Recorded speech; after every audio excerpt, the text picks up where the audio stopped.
Hi everyone, good afternoon. अहिले भने चाहिँ म नुहाएर फ्रेस भइरहेको छु र लन्चको लागि चाहिँ म प्रिपेयर गर्दैछु। आज चाहिँ भेज मोमो। गाइज हेर्न सक्नुहुन्छ मैले चाहिँ क्याबेजलाई चप गरेर यहाँ मेसिनमा लाउँदैछु। अनियन र क्यारेटलाई पनि पिल गरिसकेको छु। अब चाहिँ मेसिनमा लाएर ग्राइन्ड गर्ने हो स्टफिङ बनाउनको लागि। हेर्न सक्नुहुन्छ स्टेप 1, स्टेप 2 तपाईहरुलाई कुन चाहिँ स्टेपमा अझै फाइन चप गरेको मन पर्यो भने स्टेप 2 चलाउन सक्नुहुन्छ। अस्ति गाइस हेर्नुहोस् मेसिनमा चाहिँ यसरी मजाले चप हुन्छ, मेहनतै गर्नु पर्दैन हातले हो। म चाहिँ अब यहाँनिर भागामा ट्रान्सफर गर्दैछु हो। पहिला यसरी फिक्स गर्नुपर्छ ब्लेडलाई, त्यहाँदेखि तिनटैलाई मिक्स गर्दैछु मैले। यसलाई यसरी कभर गरेँ हो।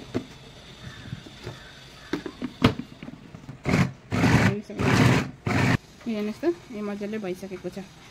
अब चाहिँ यहाँनिर एड गर्नुपर्ने हुन्छ सल्ट, अलिकति अजिनामोटो र ओइल। आज चाहिँ हामीले तर चिज मोमो बनाउँदैछ, चिज लाएर। अनुसार आफ्नो टेस्ट अनुसार सल्ट एड गर्न सक्नुहुन्छ गाइस। मैले चाहिँ 2टा चिज अझै एक्स्ट्रा लाउनुपर्छ। कोलाई मन पर्छ गाइस तपाईहरुलाई चिज मोमो भेजको कमेन्टमा भन्न सक्नुहुन्छ हैन। ग्रेड गरेर हाल्नुपर्छ।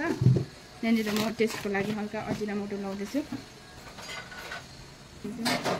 चिजलाई ग्रेट गर्दैछु गाइस। तर चिज मोमो चाहिँ तातो खायो भने चाहिँ राम्रो हुन्छ। हेर्नुहोस् यस्तो हुन्छ चिज लाएर पनि मोमो चाहिँ। मैले भरपूर नै लगाइदिएको छु चिज गाइस। म एड गर्दैछु है। मैले चाहिँ अब यहाँ सामग्रीहरूलाई मिक्स गर्दैछु। यहाँ हाम्रो मोमोको फाइनल स्टफिङ रेडी भइसक्यो। बुबुले चाहिँ ओइलिङ गरिदिनु हुँदैछ भनेर मैले चाहिँ साइज गरिसकेँ डल्ला। बेलिदिनु हुँदैछ मोमोको लागि। गाइस मैले चाहिँ मोमो बनाउनु सुरु गरेँ त।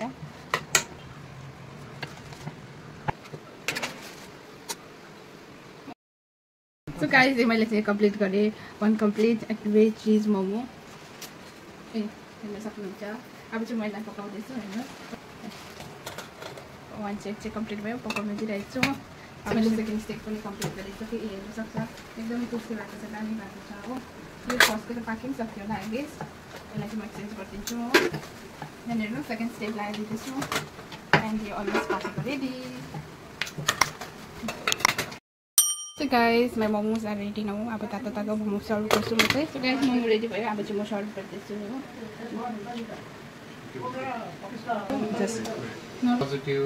Thank you sir.